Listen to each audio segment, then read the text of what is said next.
कक्षा 8 गणित प्रश्नावली 3.1। चौथा प्रश्न है, तालिका की जांच कीजिए। प्रत्येक आकृति को त्रिभुजों में बांटिए और कोणों का योगफल ज्ञात कीजिए। तो पहली रो में आपको कुछ आकृतियां दी गई हैं और दूसरी रो में उनकी भुजाओं की संख्या दी गई है और तीसरी पंक्ति में आपको कोणों का योग ज्ञात करने का एक पैटर्न दिया गया है जिसे आपने पहचानना है और उसके बाद आपने नीचे दिए गए प्रश्न का उत्तर देना है। एक बहुभुज के कोणों के योग के बारे में आप क्या कह सकते हैं जिसकी भुजाओं की संख्या निम्नलिखित हो। 7 भुजाओं वाले बहुभुज के कोणों का योग, 8 भुजाओं वाले बहुभुज के कोणों का योग, 10 भुजाओं वाले बहुभुज के कोणों का योग और n भुजाओं वाले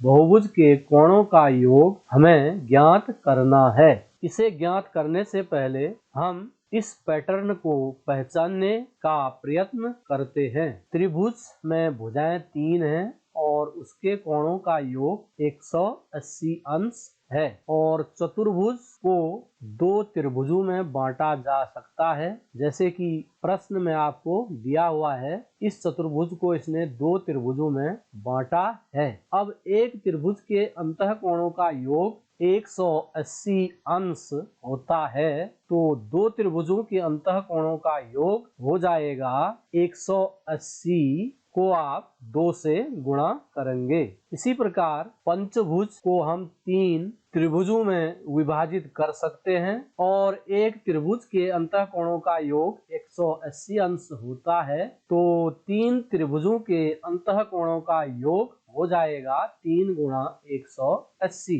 षटभुज को हम 4 त्रिभुजों में विभाजित कर सकते हैं तो षटभुज के अंतः कोणों का योग हो जाएगा 4 गुणा 180। तो यह पैटर्न हमें किसी बहुभुज के कोणों का योगफल ज्ञात करने की एक विधि सिखा रहा है। जैसे पहली पंक्ति में यह स्पष्ट हो रहा है कि 180 से हमें दिए गए बहुभुज को जितने त्रिभुजों में बांटा जा सकता है उससे गुणा करना है। जैसे चतुर्भुज को 2 त्रिभुजों में बांट सकते हैं तो 180 को 2 से गुणा किया गया है। पंचभुज को 3 त्रिभुजों में बांटा जा सकता है तो 180 को 3 से गुणा किया गया है और षटभुज को 4 त्रिभुजों में बांटा जा सकता है तो 180 को 4 से गुणा किया गया है। तो पहली पंक्ति हमें यह सिखा रही है कि किसी बहुभुज को हम त्रिभुजों में बांटकर उसके अंतः कोणों का योग ज्ञात कर सकते हैं। इसके बाद जो दूसरी पंक्ति है इसे देखने से स्पष्ट होता है कि 180 को भुजाओं की संख्या ऋण 2 से गुणा किया जाना है। जैसे कि चतुर्भुज में 4 भुजाएं हैं तो यहाँ पर 180 को 4 ऋण 2 से गुणा किया गया है और पंचभुज की 5 भुजाएं होती हैं तो पंचभुज के अंतः कोणों का योग ज्ञात करने के लिए 180 को 5 ऋण 2 से गुणा किया गया है। षटभुज में 180 को 6 ऋण 2 से गुणा किया गया है। तो प्रश्न में दिए गए पैटर्न के आधार पर हम बहुभुज के कोणों का योगफल ज्ञात करने की 2 विधियां सीख चुके हैं।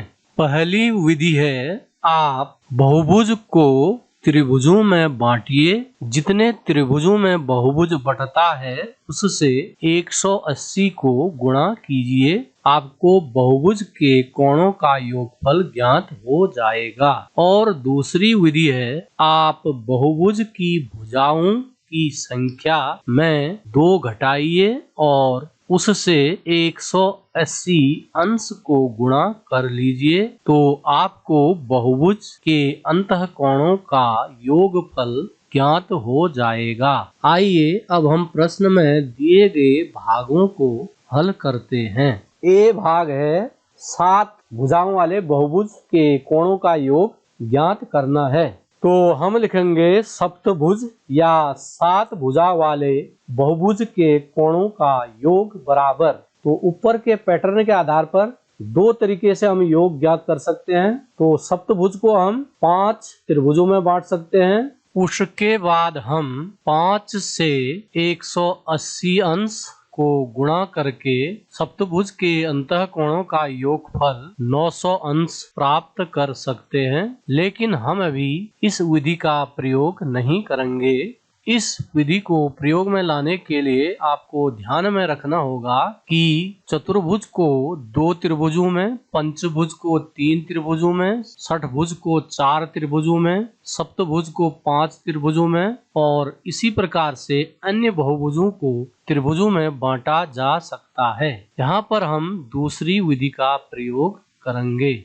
दूसरी पंक्ति के अनुसार भुजाओं की संख्या ऋण 2 गुणा 180 करके इसका योग ज्ञात कर सकते हैं। तो हम लिखेंगे सप्तभुज के भुजाओं की संख्या 7 ऋण 2 गुणा 180 अंश। 7 में 2 घटाने पर मिलेगा 5, तो यह हो जाएगा 5 गुणा 180 अंश बराबर, इसे गुणा करेंगे तो यह 900 अंश प्राप्त होगा। तो सप्तभुज के अंतःकोणों का योग मिलेगा 900 अंश। इसी प्रकार हमें 8 भुजा वाले बहुभुज यानी अष्टभुज के कोणों का योग ज्ञात करना है। तो ऊपर के पैटर्न के अनुसार हम क्या करेंगे, भुजाओं की संख्या यानी 8 में 2 घटाएंगे और उसे 180 अंश से गुणा करेंगे। 8 में 2 घटाने पर 6 प्राप्त होगा, तो 6 गुणा 180 अंश 18 6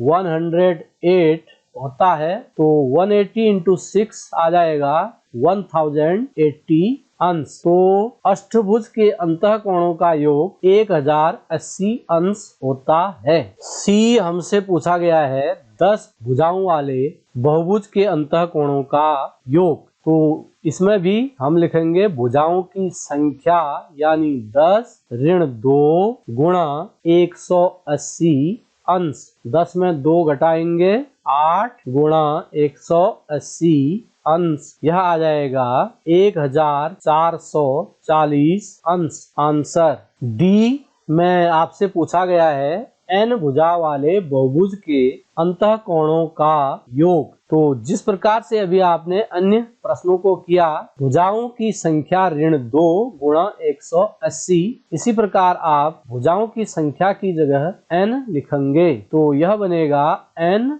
ऋण 2 गुणा 180। तो यह प्रश्न अपने आप में एक सूत्र भी है जो कि n भुजा वाले बहुभुज के अंतःकोणों का योग ज्ञात करने के लिए होता है। n के स्थान पर आप भुजाओं की संख्या लिख देंगे तो उससे आपको उस बहुभुज के अंतःकोणों का योग प्राप्त हो जाएगा। पांचवा प्रश्न है समबहुभुज क्या है। एक समबहुभुज का नाम बताइए जिसमें 3 भुजाएं हों, दूसरा 4 भुजाएं हों और तीसरा 6 भुजाएं हों। तो जैसा कि आप जानते हैं समबहुभुज क्या है।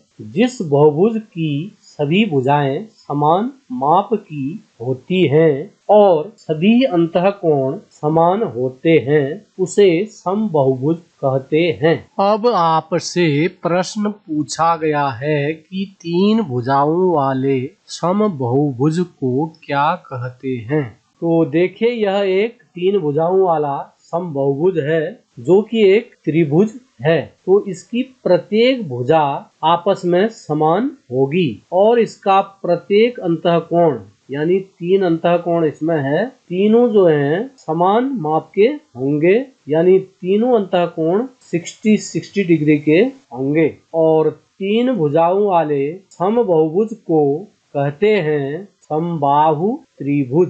दूसरा है 4 भुजा वाले समबहुभुज को क्या कहते हैं। तो 4 भुजा वाला समबहुभुज आपके सामने खींचा गया है। इसकी चारों भुजाएं आपस में बराबर होती हैं और इसका प्रत्येक कोण 90 डिग्री का होता है। शायद आप इस आकृति से परिचित होंगे। यह क्या है, यह एक वर्ग है, एक स्क्वायर है। तो 4 भुजा वाले समबहुभुज को कहते हैं वर्ग। अगला है 6 भुजा वाला समबहुभुज। तो 6 भुजा वाला समबाहुभुज यहाँ पर एक खींचा गया है। इसकी सभी भुजाएं आपस में समान होती हैं और इसमें 6 अंतःकोण होते हैं और प्रत्येक अंतःकोण 120 अंश का होता है।